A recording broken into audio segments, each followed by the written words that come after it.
नमस्कार। खबरों की खबर में आपका स्वागत है। अर्नब गोस्वामी के ऊपर सरकारी ज्यादती हो तो ये टुकड़े टुकड़े गैंग मौन व्रत धारण कर लेता है, इनकी कलम को लकवा मार जाता है। तब तो ये पूरा खान मार्केट गैंग ऐसे आंखें मूंद लेता है जैसे कि बिल्ली को देखकर कबूतर आंखें बंद कर लेता है। लेकिन जब बात खुद पर आती है तो ये पूरी बिरादरी रायता फैलाने के लिए लामबंद हो जाती है, विक्टिम कार्ड खेलने लगती है, सोशल मीडिया पर छाती पीटने लगती है, पत्रकारिता पर हमले का नाम लेकर हाय तौबा मचा देती है। लेकिन रिपब्लिक टीवी का मसला हो या फिर अर्नब गोस्वामी की गिरफ्तारी का मसला हो तो यही लुटेन जमात पत्रकार पर हुए सरकारी हमले को देख ही नहीं पाती, बल्कि उसके खिलाफ हुए हमले को अजीबोगरीब दलीलें देकर जायज ठहराने में लग जाती है। तब तो ये लोग अर्नब गोस्वामी को एक बड़ा अपराधी साबित करने में लग जाते हैं। क्या ट्विटर, क्या डिजिटल मीडिया, सोशल मीडिया के तमाम प्लेटफॉर्म्स पर ये लोग तमाशा करते नजर आते हैं, आरोपों की लंबी चौड़ी झड़ी लगा देते हैं। ट्विटर पर तो एक के बाद एक वो सबा नकवी, राणा अयूब, रोहिणी सिंह, राजदीप सरदेसाई, ये पूरी जमात अपना सारा काम धाम छोड़कर अर्नब गोस्वामी के खिलाफ मोर्चा खोल लेती है। एक दूसरे के ट्वीट्स को रीट्वीट करने की मुहिम छेड़ देते हैं, कई तरह के आर्टिकल छपवा देते हैं, देश ही नहीं विदेश में भी वो पूरा रायता फैला देते हैं। तब यही लोग कहते हैं कि कानून अपना काम कर रहा है, कानून की नज़र में सब एक है। तब इनकी पैनी नज़र को बदला कहीं नज़र ही नहीं आता। लेकिन इन दोगले पत्रकारों का असली रंग भी देख लीजिए। अब जब प्रोपेगेंडा चलाने वाले न्यूज़ चैनल एनडीटीवी के मालिक डॉक्टर प्रणय रॉय पर सेबी का शिकंजा कसा है, तब इस जमात ने फिर से केंद्र सरकार पर एक पत्रकार को परेशान करने का आरोप मढ़ने की कवायद शुरू कर दी है। एनडीटीवी तो वैसे भी इनका बड़ा ही फेवरेट साथी है, उस पर तो वैसे भी दिन रात एक एजेंडे के हिसाब से खबरें दिखाई जाती हैं। टीआरपी में तो ये चैनल कहीं ठहरता ही नहीं है, फिर भी इसकी दुकान सालों से ऐसे ही चलती आ रही है। अब इसी चैनल के मालिक प्रणय रॉय और मालकिन राधिका रॉय पर सेबी ने नियमों का उल्लंघन करने के मामले में शिकंजा कस दिया है। इन दोनों पर अपनी कंपनी के शेयर होल्डर्स के साथ धोखा करने का आरोप लगा है। इसी के चलते इन पर सेबी ने 27 करोड़ का जुर्माना जड़ दिया है। इस जुर्माने का भुगतान रॉय दंपति को 45 दिन के अंदर करना होगा। आरआरपीआर होल्डिंग कंपनी के साथ ये दोनों इस 27 करोड़ जुर्माने को चुकाएंगे। आपको बता दूं कि आरआरपीआर होल्डिंग यानी राधिका रॉय प्रणय रॉय होल्डिंग एनडीटीवी की प्रमोटर कंपनी है। इन पर आरोप है कि इन्होंने अपनी कंपनी के कर से जुड़े अहम समझौतों से जुड़ी जानकारी अपने ही शेयर होल्डर्स से छिपाई। गौरतलब है कि सेबी के नियमों के मुताबिक कंपनी की वो जानकारी जो कंपनी में पैसा लगाने वाले शेयर होल्डर्स को पता होनी चाहिए थी, उसी जानकारी को इन लोगों ने जानबूझकर अपने शेयर होल्डर से छिपाया और इसी के चलते अब 27 करोड़ की चपत इन दोनों को लग गई है। सेबी ने रॉय दंपति और आरआरपीआर होल्डिंग पर 25 करोड़ रुपए का जुर्माना लगाया है, जिसे ये तीनों मिलकर चुकाएंगे। इसके साथ ही प्रणय रॉय और राधिका रॉय से 1-1 करोड़ रुपए का अतिरिक्त जुर्माना भी अलग से वसूलने के निर्देश दे दिए गए हैं। सेबी के 52 पन्नों के आदेश के मुताबिक कई कर्ज समझौतों में ऐसी शर्तें शामिल की गई हैं जो एनडीटीवी के शेयर होल्डर्स के निजी हितों पर बुरा असर डालती हैं।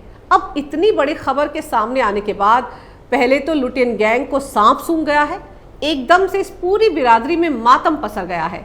लेकिन जल्द ही 2017 की तर्ज पर सोशल मीडिया पर इस जमात का रोना धोना शुरू हो जाएगा। याद कीजिए 2017 में जब डॉक्टर प्रणय रॉय के घर पर सीबीआई का छापा पड़ा था, तब ये खान मार्केट गैंग कितना रोया था, कितनी हाय तौबा मचाई थी इन सब ने। जबकि डॉक्टर प्रणय रॉय के खिलाफ सीबीआई ने फंड डाइवर्जन और बैंक फ्रॉड का केस दर्ज किया था। जी हाँ, रॉय दंपति ने आईसीआईसीआई बैंक को 48 करोड़ का चूना लगाया था और इसी के चलते सीबीआई ने इनके दिल्ली के ग्रेटर कैलाश वाले घर पर छापा मारा था।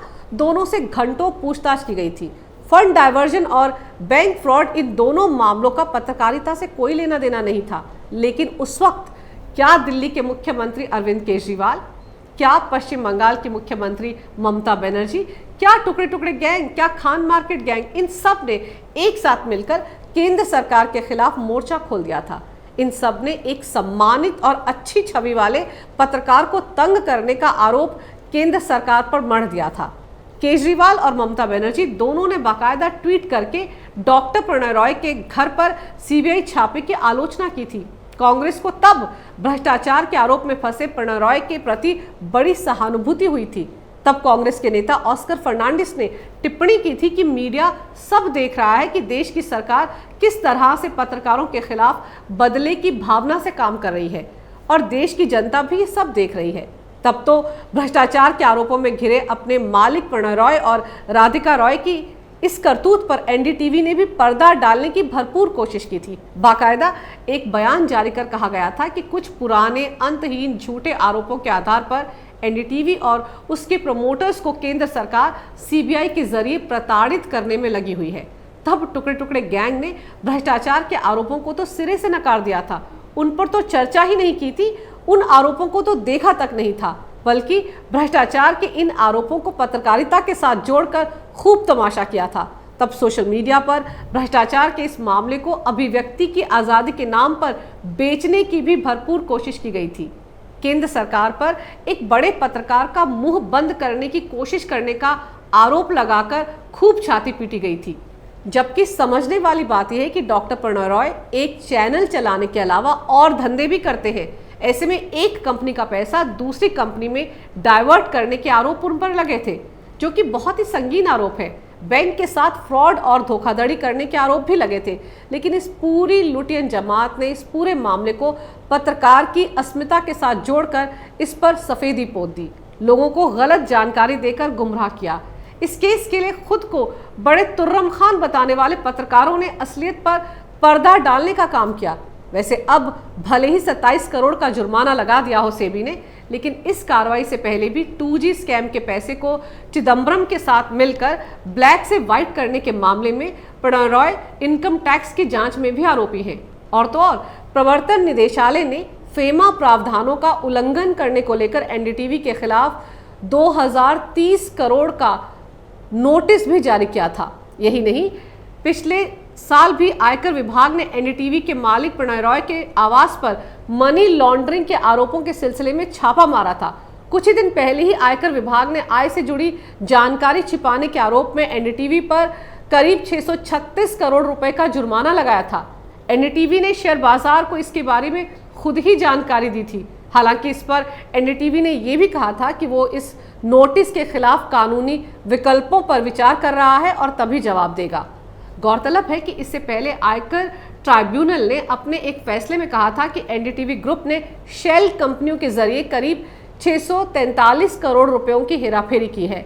तो भ्रष्टाचार के मामलों की एक लंबी चौड़ी फेहरिस्त है डॉक्टर प्रणय रॉय के खिलाफ। ऐसे में कहने का मतलब यह है कि पत्रकारिता की आड़ में कई सारे धंधे करते हैं प्रणय रॉय, और जब उन पर कोई भी कानूनी कार्रवाई की जाती है तो वो पत्रकार के चेहरे के पीछे छिप जाते हैं और फिर यही लुटियन गैंग भी उनको बचाने की कवायद में जुट जाता है। और जब एक दूसरे पत्रकार अर्नब गोस्वामी और रिपब्लिक टीवी के साथ हो रही सरकारी ज्यादती सामने आती है तो ये जमात होंठ सिलकर बैठ जाती है।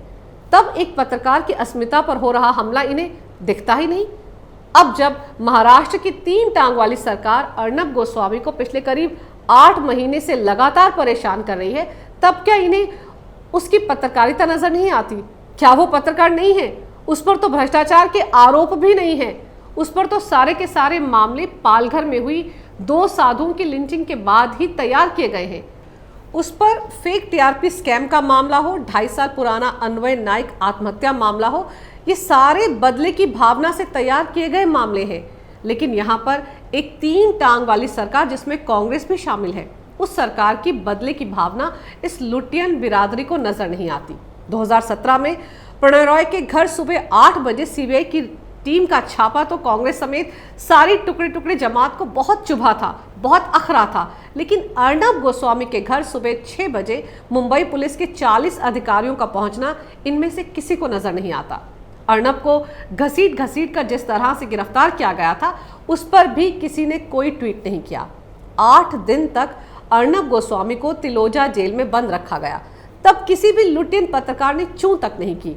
अब एक के बाद एक कई केस अर्नब गोस्वामी की पत्रकारिता, उनकी जुबान को रोकने के लिए घड़े जा रहे हैं। तब भी इनको उद्धव ठाकरे सरकार की लोकतंत्र के चौथे स्तंभ पर की गई चोट नजर नहीं आती। तब इन्हें सरकारी तंत्र और मशीनरी का बेजा इस्तेमाल भी नजर नहीं आता। उद्धव ठाकरे सरकार किस तरह से हाथ धोकर अर्नब गोस्वामी के पीछे पड़ी है, ये सब भी इन्हें दिखता नहीं। लेकिन सीबीआई या ईडी या सेबी अगर कानून के हिसाब से भ्रष्टाचार के मामले में डॉक्टर प्रणॉय के खिलाफ कार्रवाई करे तो कयामत आ जाती है। अर्नब को कानूनी दावपेच में फंसाने की तमाम कोशिशें इस जमात के लिए कोई मायने नहीं रखती, क्योंकि अर्नब गोस्वामी की पत्रकारिता इनके एजेंडे में फिट नहीं बैठती। लेकिन अब प्रणॉय पर की गई सेबी की कार्रवाई, जो कि अपने शेयर होल्डर्स के साथ एक बड़ा धोखा है और सेबी के नियमों के उल्लंघन के लिए की गई है, उस पर भी इस टुकड़े टुकड़े गैंग को मिर्ची लग चुकी है। अब लोकतंत्र पर हमला, अभिव्यक्ति की आज़ादी का रोना धोना, असहिष्णुता बढ़ने का डर, फासिस्ट सरकार, पत्रकार को परेशान करने की कवायद, ये तमाम जुमले फिर से सोशल मीडिया पर उछाले जाएंगे। जाहिर है एक बार फिर टुकड़े टुकड़े गैंग का दोगलापन खुलकर सामने आ गया है। अगर आपको मेरा ये वीडियो अच्छा लगे तो कृपया से लाइक करें, शेयर करें और हमारे चैनल को सब्सक्राइब करना ना भूलें। देखते रहिए कैपिटल टीवी।